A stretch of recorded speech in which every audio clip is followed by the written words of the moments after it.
Welcome to the Seed Creative Podcast, the podcast where we discuss both video production and just life in general.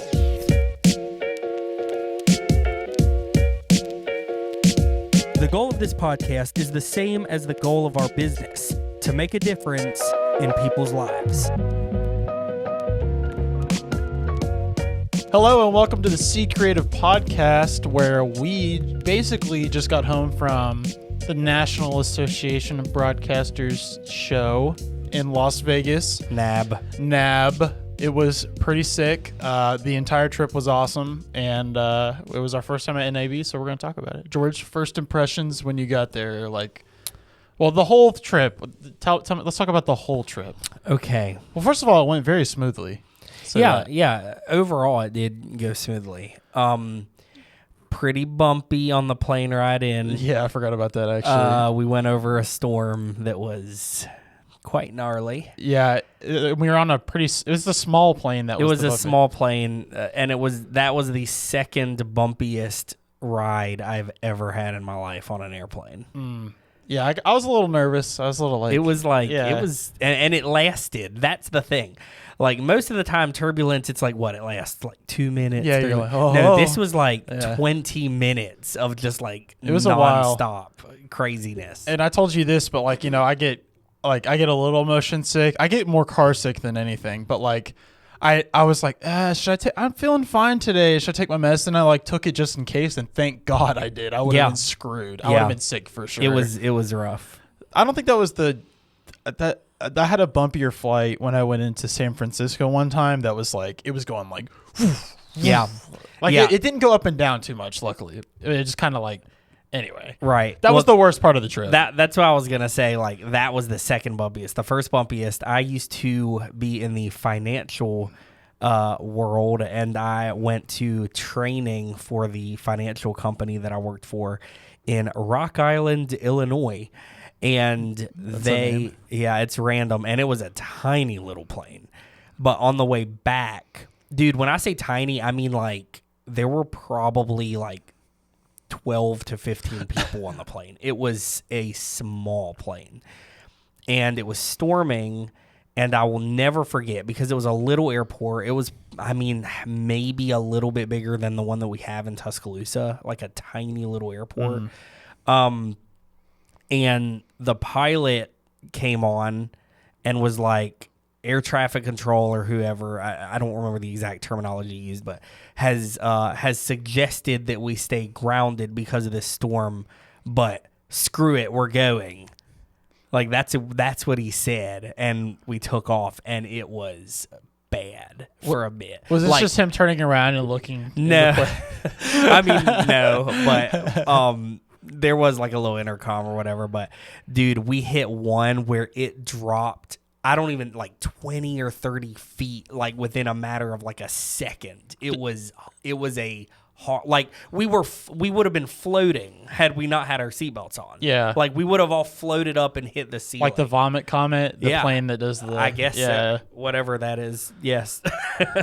But, okay, so then we get on the other plane, and apparently I edited for a while. Oh my gosh. So I don't remember anything. I'm a dork. I had never been to Las Vegas, and I was like, I'm going to watch Ocean's 11 on the plane because it's the Vegas movie, and I wanted to get in the mood. So I watched the whole movie. We had drink service and everything, and George is editing the entire time. And then we're done. I sit there for another 10 minutes, and it's all right, we're starting our descent. And I bump George. I'm like, hey, I'm about to go to the bathroom. And you're like, we just got on the plane.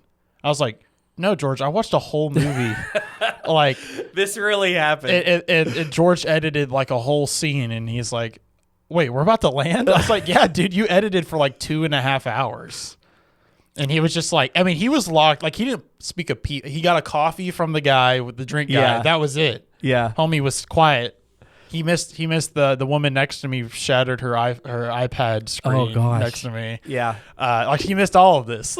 He's just here, let me tell in. you why. Because we are really excited about what I was editing, and that is we are working on a pilot episode to pitch to networks. And I made this post online, but I don't think people really understood it because they were like, congratulations and all that, which is very nice. But just to clear the air, We are not working on A TV show. We are not working on a TV show that is picked up.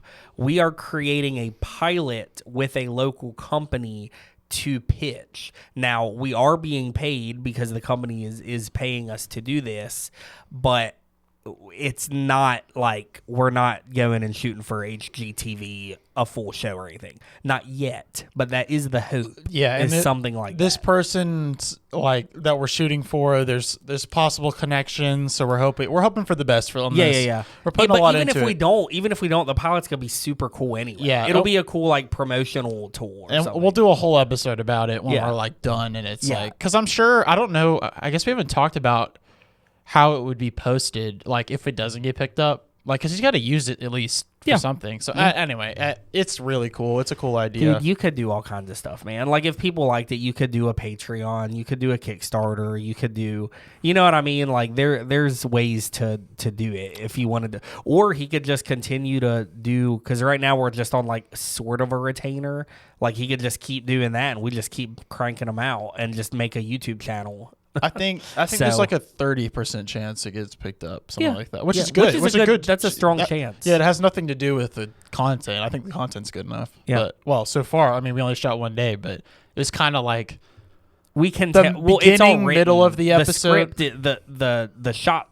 Like what's going to happen, we already know what's going to happen. What? Reality TV, that never happens. It's all real. Now, it hasn't happened yet, so things could change, Sure. but we have a plan for what should happen. Yeah. I don't know when we're shooting our next scene. I guess it'll be a little while.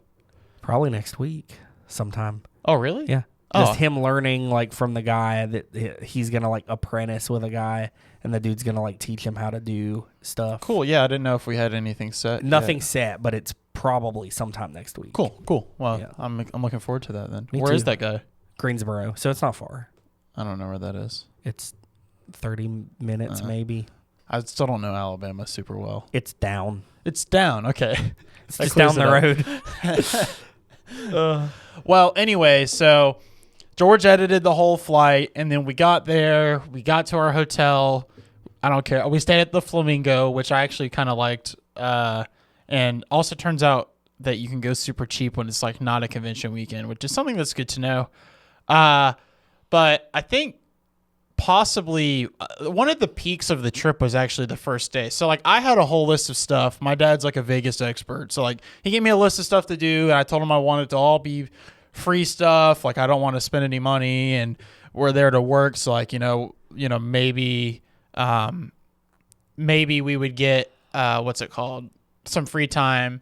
So anyway, so we're in Vegas, we're walking around, everything's going super cool, and we're gonna pretend like there wasn't just like a 20-minute low. No, I'm just kidding. It wasn't that long. It was like probably 7 minutes. I'll find out when I do the editing. Okay, because cool. I edit these sometimes. There's just a 7-minute gap of silence and us bickering in the background.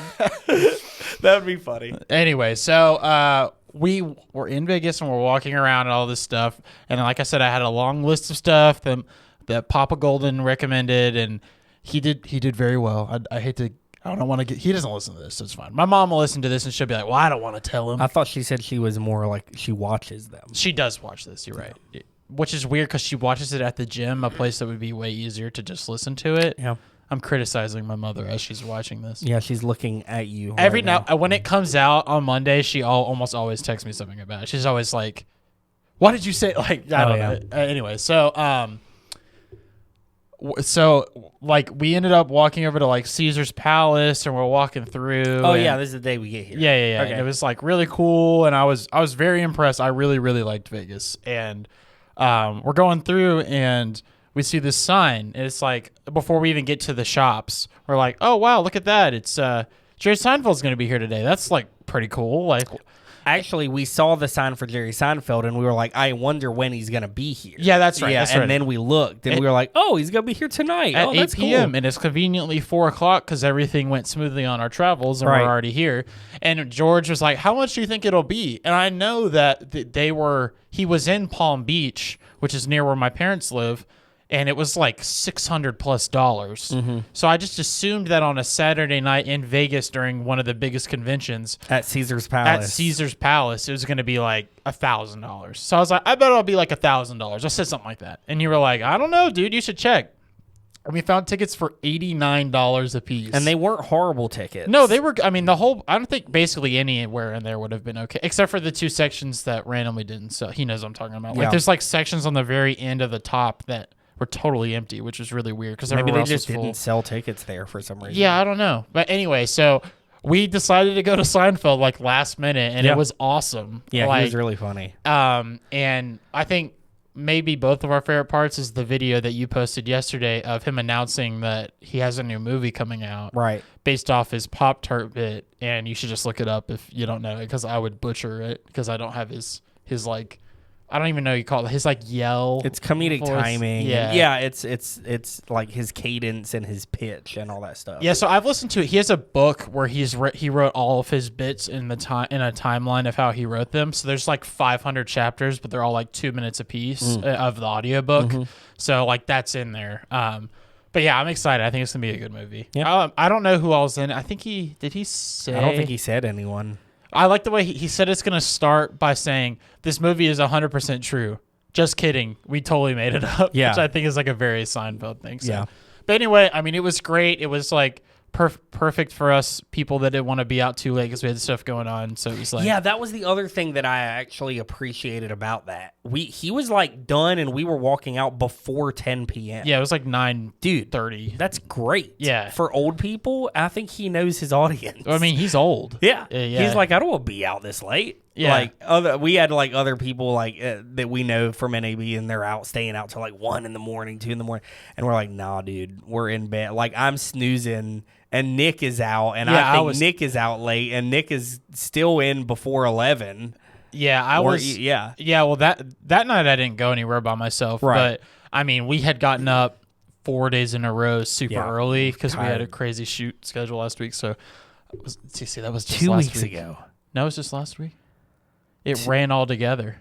Oh my God, you're right. Yeah, this is why it was Wednesday, Thursday, Friday, Of Saturday, last Sunday, week. Monday, Tuesday. That was our first shoot through Vegas, and then Wednesday we worked from home. Yeah.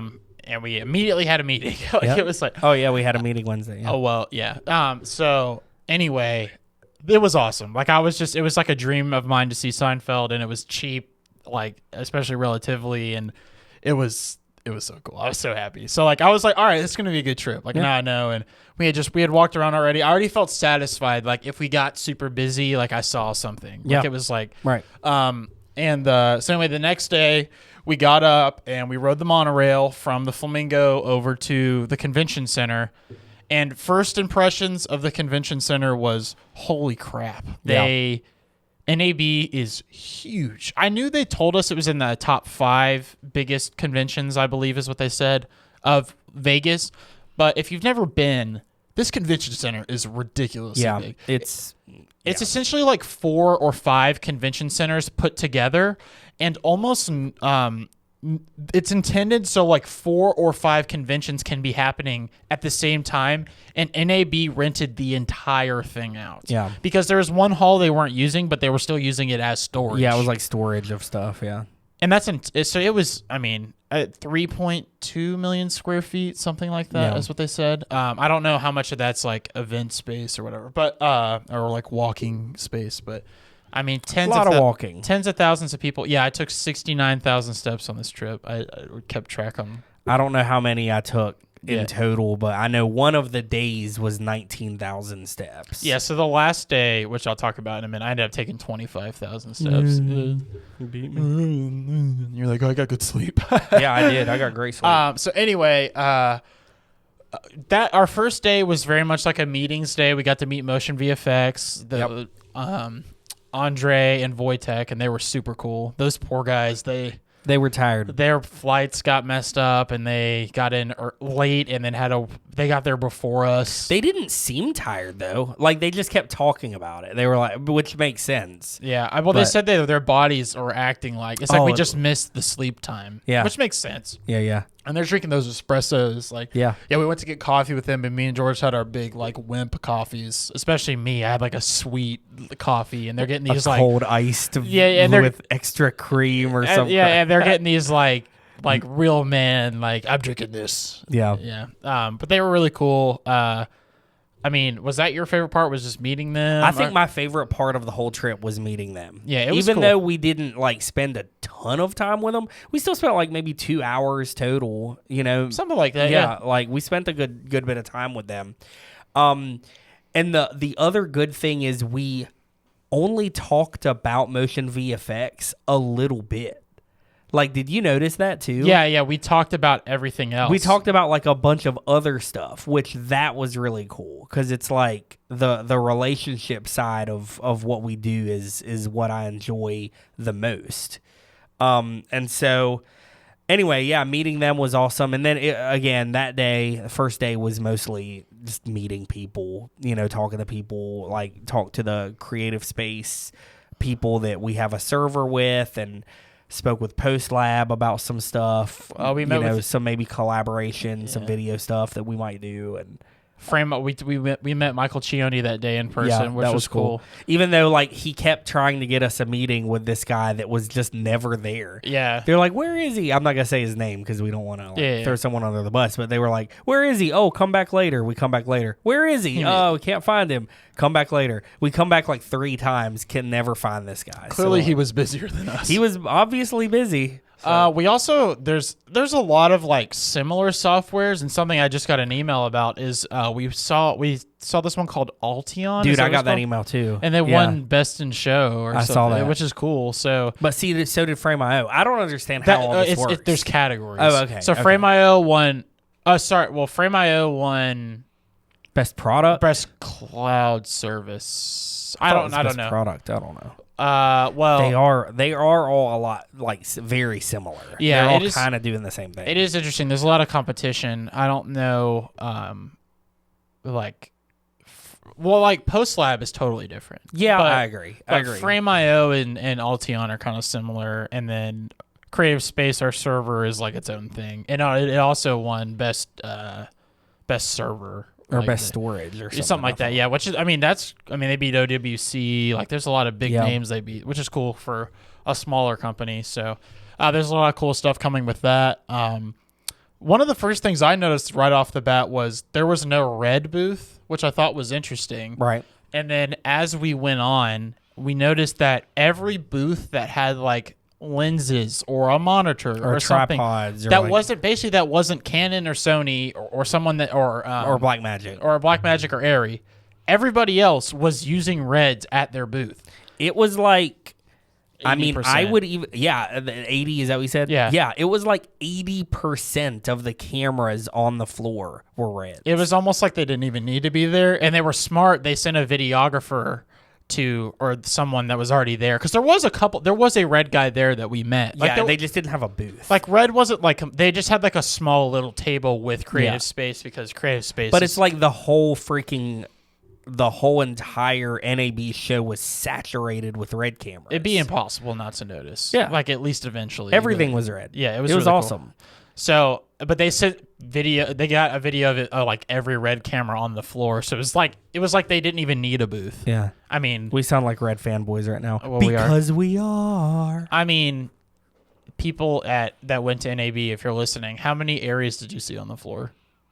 I didn't see any other than at the Arri booth. I saw one. I remember thinking at the very end we saw one. I was like, but I can't remember where it was. I want to say it was at like one of the gimbal places, which doesn't make any sense. No, it was how. Do you remember that table we went to where people were like building out stuff, and I grabbed the cage? Mm-hmm. There was one there. Okay, but one, there was like 70 or something other reds. Yeah, it was insane.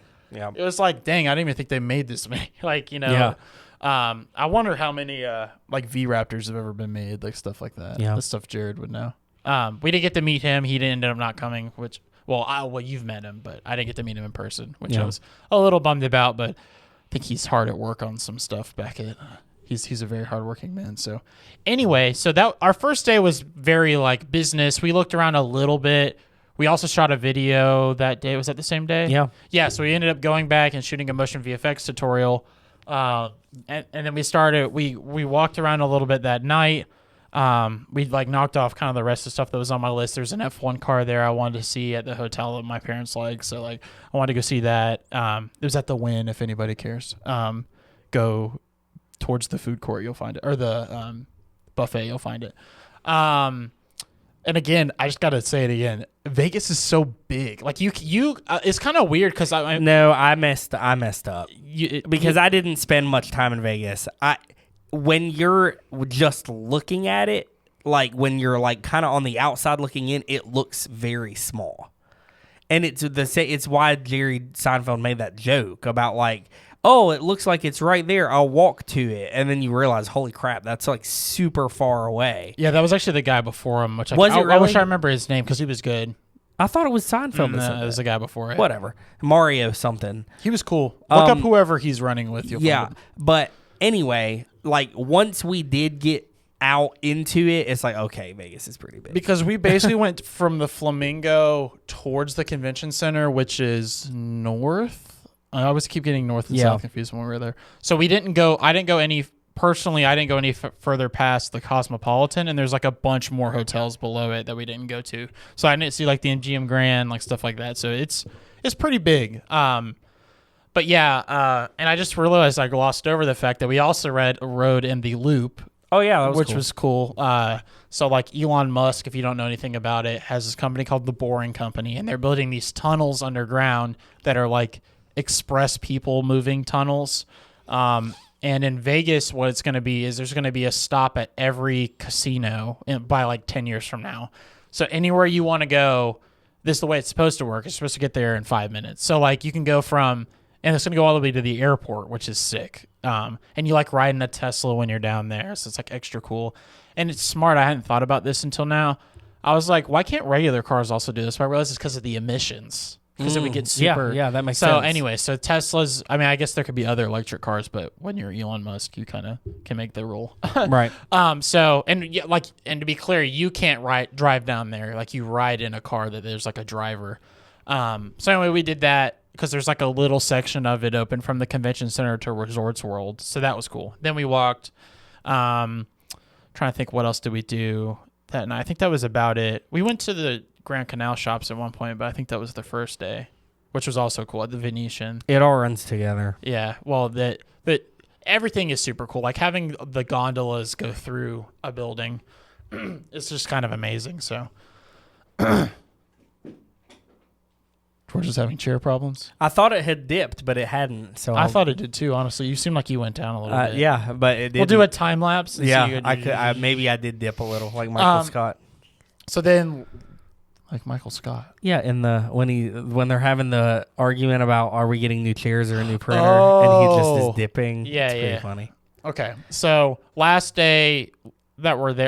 day we're there. This is when we like saw all the cool stuff. So we saw like the new DJI drones and Sony and Blackmagic and Canon. Like we went to all the booths. And George, what do you think the like impression was? Because I've said it multiple times. What do you think the overall impression was of like everything we saw? So the overall theme, it seemed, of NAB was virtual like sets. Yeah. Like virtual backdrops, whether it be LED screen or tracked motion captured track type stuff on green screen. And that almost now feels, which is insane to say, like the poor man's version of what they do with the LED screens in the walls. Yeah. Like it was that quick. It's like, hey, we can track stuff live with a green screen. Oh, never mind. Now we can just do that, but in real time that everyone can see, because they're also doing the tracking with the camera with the LED wall to run Unreal Engine or whatever behind it at like a whatever focal length your lens is. Like that LED section gets priority for like the resolution. Everything else is low res because it's doing is emitting light so that there's like the same color ambient light. I have tons of photos and videos, so I'll throw as much as I can as we're talking about this. But like, because it's just hard to describe. Like that was a good explanation, but just not seeing it. Yeah. I mean, everybody have it. I mean, even companies that don't normally do this kind of stuff, like Canon. I'm not throwing Canon under the bus or anything, but like even they had a slider, a form of a virtual background. They had a slider that there's like a window. I think I have a video of this. Yeah. There's a window, and as you move, it gives it that parallax of the window as changing. if it's real. And it's just a I think it was a projector. Oh, I thought it was LED. I can't remember. It doesn't matter because it was cool. Yeah, it looked good on camera. Yeah, that's all that matters. Yeah, so I think both of us are kind of like, dang, like we need to find the Seed Creative like version of this because obviously, I mean, for what we do, LED walls aren't feasible most of the time. At this current point. Yeah, well, that's the other thing is the types of videos we currently make. What would we even need that for? Yeah, but right now. But we get it. Like we're like, okay, like this is an indicator. This is where things are moving. I mean, there must have been 30 booths or something like that. It was a lot. So that was cool. There was also one at the very front, which I actually don't know what company it was, but I know it said Unreal Ride on it, so it might have just been Unreal Engine's booth or something. They had a camera robot on this dude riding like a Tron motorcycle. The background's moving, the camera robot's moving. They have like wind blowing and smoke, and they were showing it what it was coming out of camera live on the screen. Yeah. And I think there was also like a CGI like auto roto thing happening too, which was cool. Mm-hmm. So it was really cool. My favorite part about NAB specifically, like the stuff we saw, obviously meeting the people was the best part. But all of these places we went to, like I said, Canon, Sony, Arri, whatever, they had these like sets that were there, and they built up these. I didn't expect this at all. I don't know if you did, but like they really good lighting, like professional, like Hollywood level sets where there were actors acting, and you could just. And they had these camera rigs and monitors set up so you could go and play with all of the cameras and lenses and stuff and like really get a good feel of like what it would be like to use it. That was something that I did not expect, which is funny because I bet people that have been to NAB, they're like, they've been doing that for 20 years. It's like, well, we didn't know. We weren't there.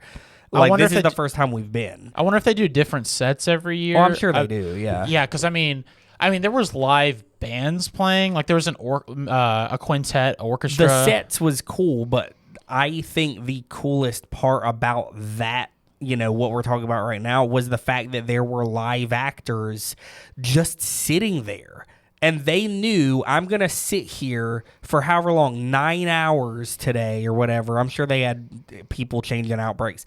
But they're sitting there and they're not doing anything really other than just like talking to each other, drinking coffee. But the whole point is they were there, they had hair and makeup done, and it's like, okay, people can see what different focal lengths look like on this camera, different lens setups, different cameras, how's the skin tone, what's the highlight roll off, like all of these things that matter to nerds like us.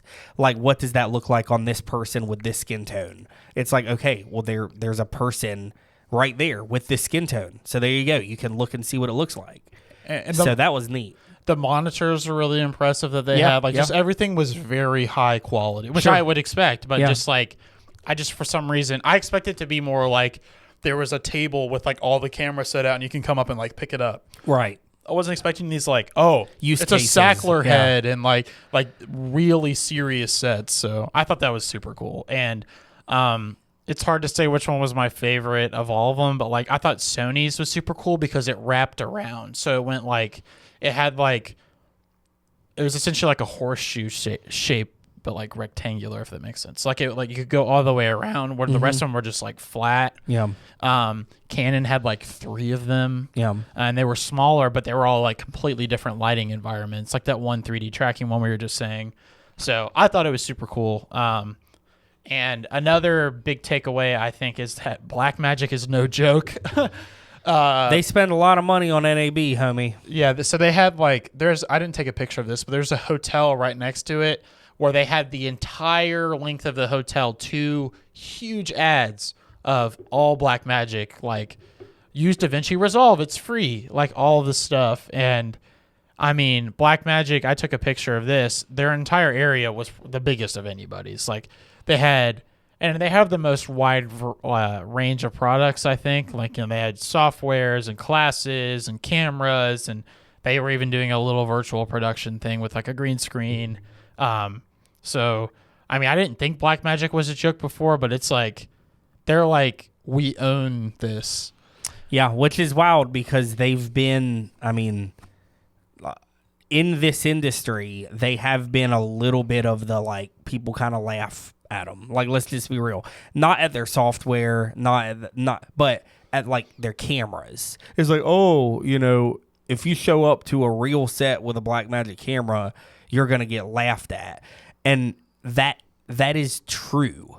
That doesn't mean it's right or fair. Yeah. That is true. You show up to with a Blackmagic Pocket 6K on a professional set, quote unquote, some people might laugh. But again, that doesn't mean that it's right or fair, because Gavin has a Blackmagic 6K and that thing's freaking awesome. Yeah. Like, especially when it comes down to, like, image quality versus price paid. Unbeatable. You cannot beat it. Period. Like, you can't.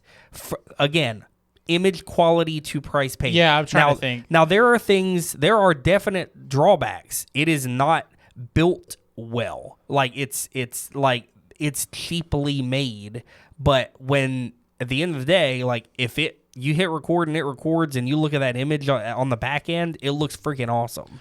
Do you think, so the Komodo costs essentially like 2.5 times? Do you think the Komodo's 2.5 times? I guess I'm saying, do you think? Well, see, so the ratio is there? So they're, like, we're getting, like, a little bit deep, but so, like, you have to think about the variables, and, like, of those variables, what is more important?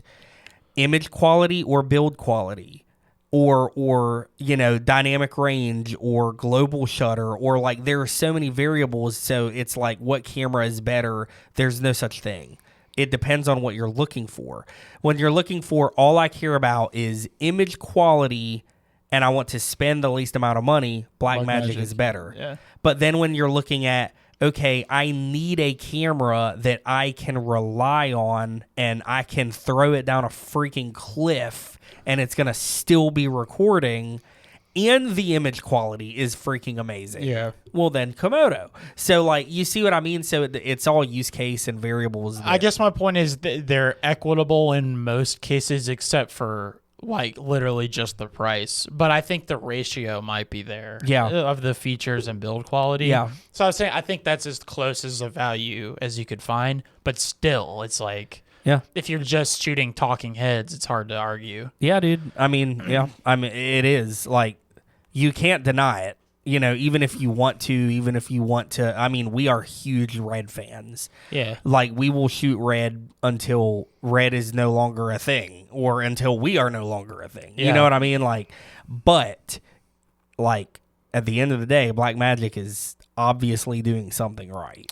And they absolutely dominated the show in regards to, like, we are here to make a statement. Yeah, they had these huge walls. Like, it was impossible to miss them. Yeah. So Blackmagic was in their own hall. They were in North, I think. And what I found interesting about that is all the other camera companies, essentially all the other tech that wasn't server related, was in Central.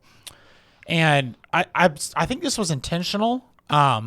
Because obviously, I don't know, like, it's just weird that they were in their own space, right? So do you think that this was them saying one of two things? One, we want to be on our own, so that way it's like, oh, Blackmagic's in here, and, like, you can't get distracted by other cameras because it's all they're on their own place? Or were they saying we are a software company?